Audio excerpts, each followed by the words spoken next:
అభివృద్ధి కార్యక్రమాలు రివ్యూలతో బిజీగా గడిపారు మంత్రులు. రాజన్న సిరిసిల్ల జిల్లాలో కేటీఆర్, సంగారెడ్డి జిల్లాలో జూపల్లి, నిజామాబాద్ జిల్లాలో పోచారం, ఇంద్రకరణ్ రెడ్డి పర్యటించారు.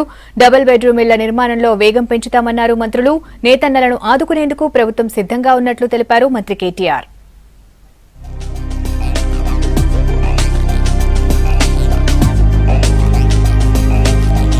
జిల్లాల పర్యటనలో బిజీగా గడిపారు రాష్ట్ర మంత్రులు. అభివృద్ధి కార్యక్రమాల ప్రారంభోత్సవాల్లో పాల్గొన్నారు. సిరిసిల్ల టెక్స్టైల్ కార్మికులకు చేయూతనందిస్తామన్నారు మంత్రి కేటీఆర్. నేతన్నలను ఆదుకునేందుకు సీఎం కట్టుబడి ఉన్నారన్నారు.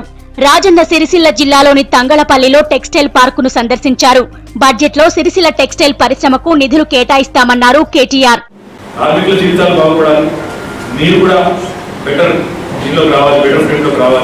అల్టిమేట్ గా సిరిసిల్ల, వరంగల్, తెలంగాణలో ఈ వస్త్ర పరిశ్రమ ద్వారా ఉపాధి అవకాశాలు పెరగాలి, ఉత్పాదకత పెరగాలి, ఉత్పత్తి సామర్థ్యం పెరగాలని ఒక మంచి ఉద్దేశంతో మనం ముందుకు పోతాం. ప్రభుత్వ ఆలోచన ఓవరాల్ సిరిసిల్లాకి లాభం జరగాలి అనే ఆలోచనతో ముందుకు పోతాం. సంగారెడ్డి జిల్లా నారాయణఖేడ్ మండలం ర్యాకల్లో శ్యామ్ ప్రసాద్ ముఖర్జీ రుర్బాన్ పథకాన్ని ప్రారంభించారు మంత్రి జూపల్లి. పట్టణాలకు దీటుగా గ్రామాలను అభివృద్ధి చేస్తామన్నారు. 182 కోట్లతో 16 రకాల సదుపాయాలు కల్పించనున్నట్లు తెలిపారు మంత్రి. అపోజిషన్ లీడర్లు దిక్కుతోచని స్థితిలో ఉన్నారని విమర్శించారు. నారాయణఖేడ్ మండల సంబంధించి రాయకల్ కేంద్రంగా 27 గ్రామాలలో అర్బన్ ఫెసిలిటీస్ ను రూరల్ ఇవ్వడం, అంటే పట్టణ వసతుల్ని పల్లెల్లో కల్పించేటువంటి దానికి రూర్బన్ అనేటువంటి కార్యక్రమాన్ని చేపట్టడం జరిగింది. దాని ద్వారా 180 కోట్ల రూపాయలతోటి డెవలప్మెంట్ యాక్ట్ జరుగుతూ ఉన్నాయి.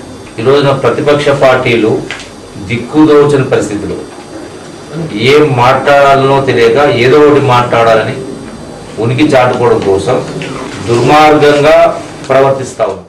డబుల్ బెడ్రూమ్ ఇళ్ల నిర్మాణాన్ని స్పీడప్ చేస్తామన్నారు మంత్రులు. ఇసుక, నీటి సరఫరా, కరెంటు సమస్యలను అధిగమిస్తామన్నారు. నిజామాబాద్ లో అధికారులు, కాంట్రాక్టర్లు, ఎమ్మెల్యేలతో కలిసి మంత్రులు పోచారం, ఇంద్రకరణ్ రెడ్డి రివ్యూ నిర్వహించారు. సమన్వయంతో పనిచేసి ఇళ్ల నిర్మాణం పూర్తి చేస్తామన్నారు. ప్రతిపక్షాల తీరుపై గుస్సా అయ్యారు మంత్రి ఇంద్రకరణ్ రెడ్డి. 900 ఇళ్లకు టెండర్ కూడా కంప్లీట్ అయిపోయింది.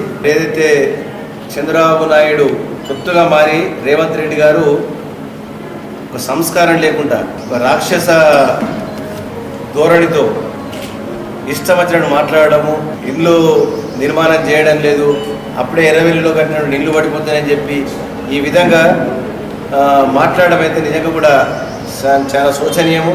ఇళ్ల స్థలాలు ఉన్నటువంటి చోటనే ఇల్లు నిర్మించాలనేది గౌరవ ముఖ్యమంత్రి గారి ఆదేశం కాబట్టి గౌరవ శాసనసభ్యులు కూడా రిక్వెస్ట్ చేశాం. ఎక్కడైతే ఇళ్ల స్థలాలు రెడీ ఉన్నాయో, గవర్నమెంట్ స్థలాలు ఉన్నాయో ఆ గ్రామాల్లోనే మనము ఇల్లు మంజూరు చేసినట్టయితే, సెలెక్ట్ చేసినట్టయితే ఇళ్ల స్థలాల సేకరణ ఇబ్బంది ఉన్నది, ఆలస్యం జరగదు. కాబట్టి ఇళ్ల స్థలాలు అందుబాటులో ఉన్నటువంటి గ్రామాలను మాత్రమే ఇల్లు మంజూరు చేసుకుని ఇవన్నీ పూర్తి చేసుకోవాల్సిన అవసరం ఉంది. అభివృద్ధి సంక్షేమమే లక్ష్యమన్నారు మంత్రులు. డెవలప్మెంట్ ను చూసి ఓర్వలేకే ప్రతిపక్షాలు విమర్శలు చేస్తున్నాయని ఆరోపించారు.